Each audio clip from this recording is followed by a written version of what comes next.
Welcome to Presently Engaged Through the Bible, the 5-day Bible reading podcast. I'm Mandy Pallock, and we're enjoying the Word together. Today we find joy in 2 Chronicles 22 through 23, 2 Kings 11, Psalm 131, and Matthew 8. This is the word of the Lord. 2 Chronicles 22. Then the people of Jerusalem made Ahaziah, the youngest son of Jehoram, king in his place, since the raiders who had come into the camp with the Arabs had killed all the older sons. So Ahaziah, son of Jehoram, became king of Judah. Ahaziah was 22 years old when he became king, and he reigned in Jerusalem 1 year. His mother's name was Athaliah, the granddaughter of Omri. Ahaziah also walked in the ways of the house of Ahab, for his mother was his counselor in wickedness. And he did evil in the sight of the Lord, as the house of Ahab had done, for to his destruction they were his counselors, after the death of his father. Ahaziah also followed their counsel, and went with Joram son of Ahab, king of Israel, to fight against Hazael, king of Aram, at Ramoth-Gilead.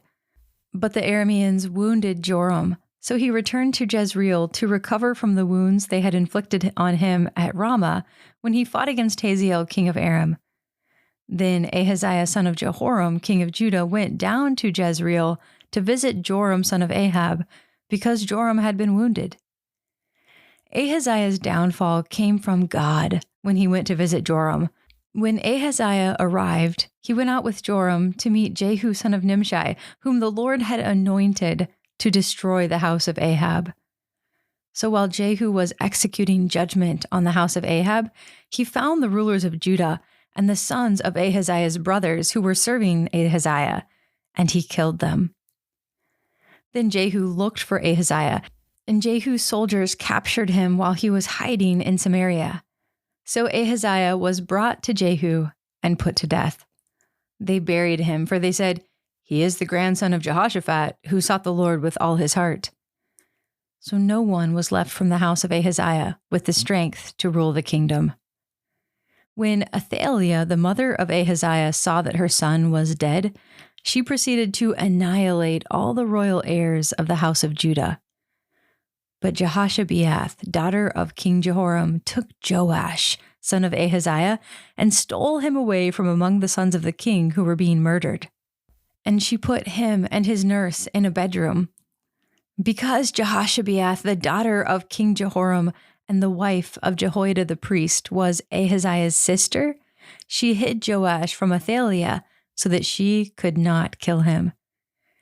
And Joash remained hidden with them in the house of God for 6 years, while Athaliah ruled the land.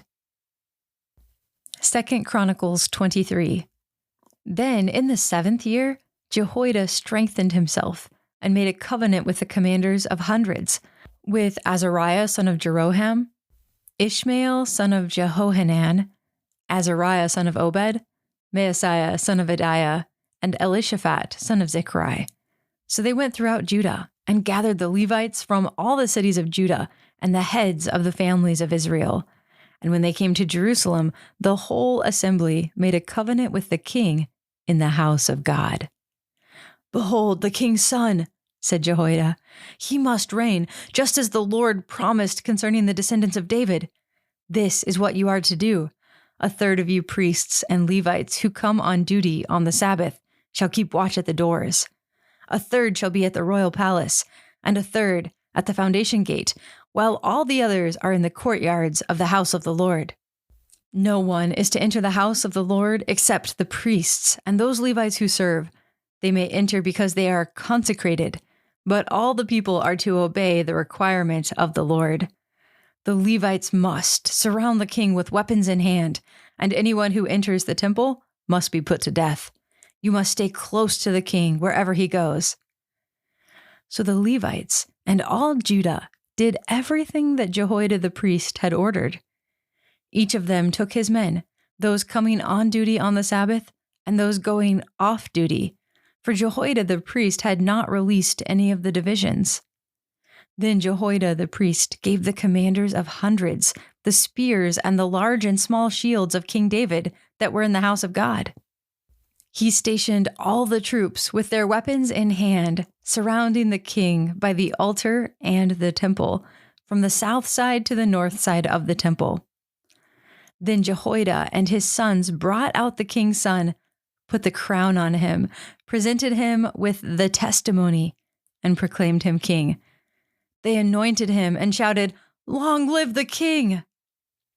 When Athaliah heard the noise of the people running and cheering the king, she went out to them in the house of the Lord. And she looked out and saw the king standing by his pillar at the entrance.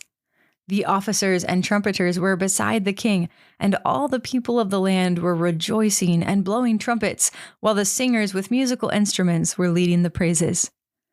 Then Athaliah tore her clothes and screamed, "Treason! Treason!"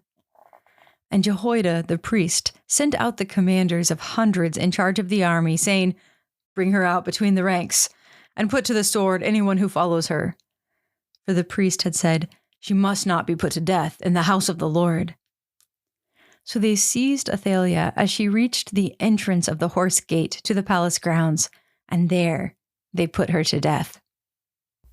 Then Jehoiada made a covenant between himself and the king and the people, that they would be the Lord's people.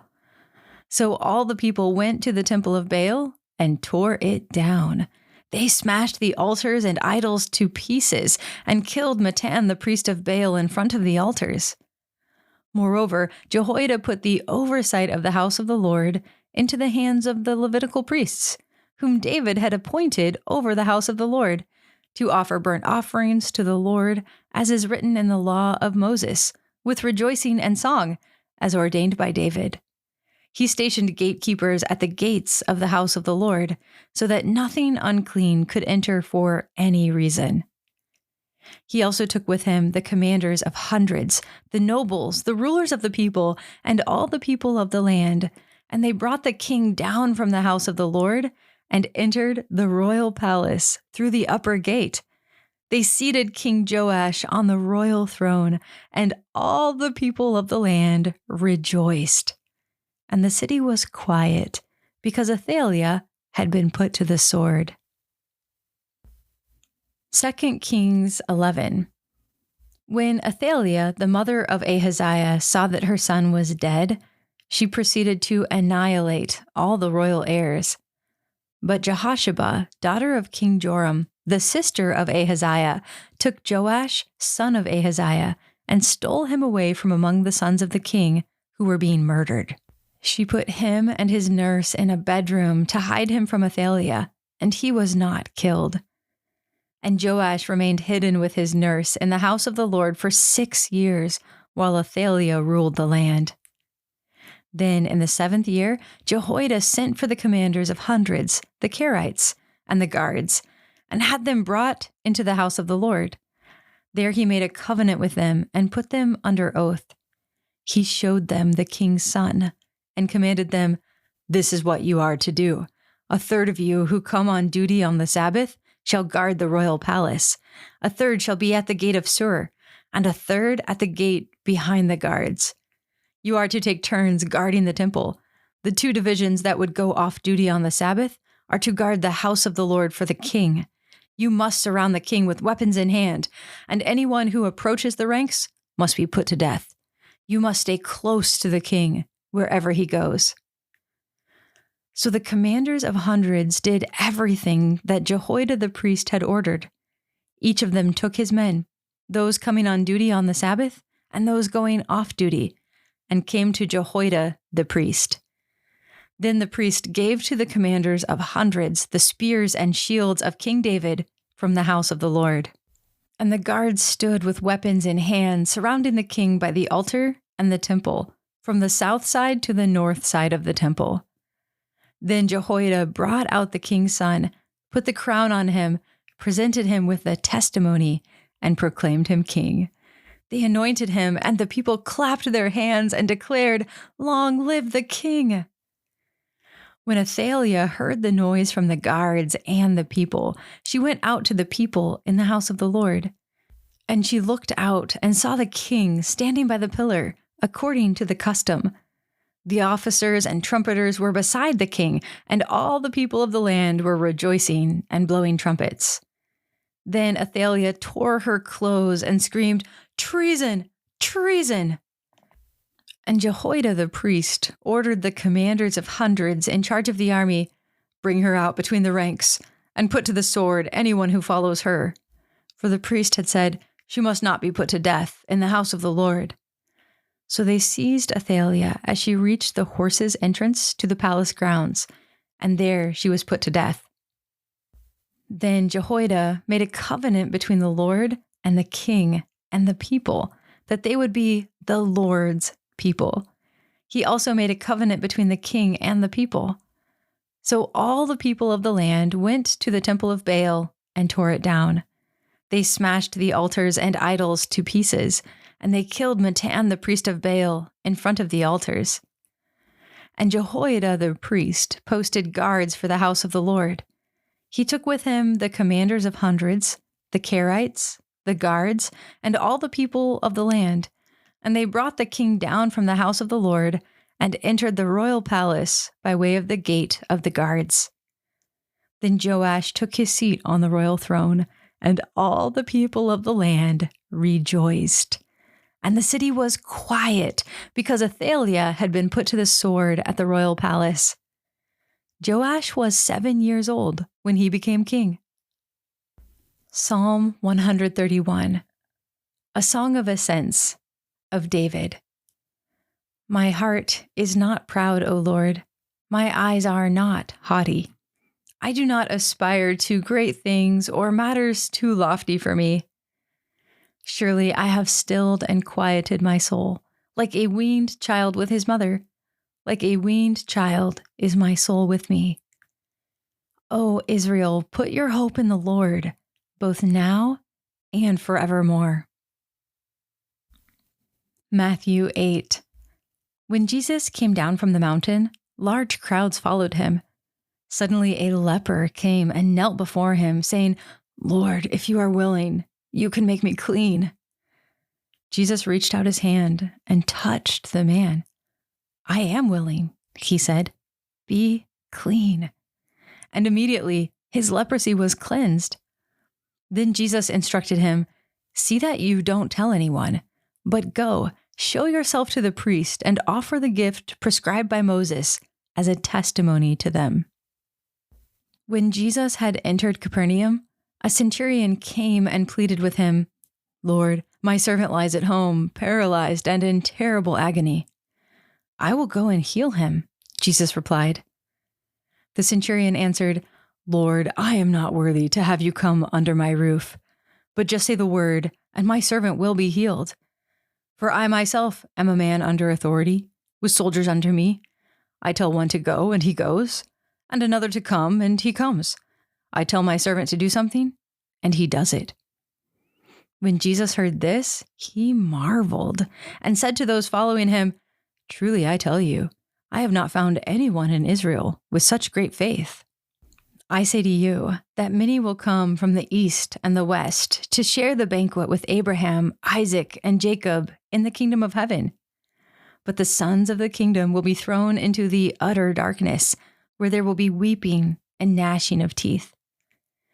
Then Jesus said to the centurion, "Go, as you have believed, so will it be done for you." And his servant was healed at that very hour. When Jesus arrived at Peter's house, he saw Peter's mother-in-law sick in bed with a fever. So he touched her hand, and the fever left her, and she got up and began to serve him.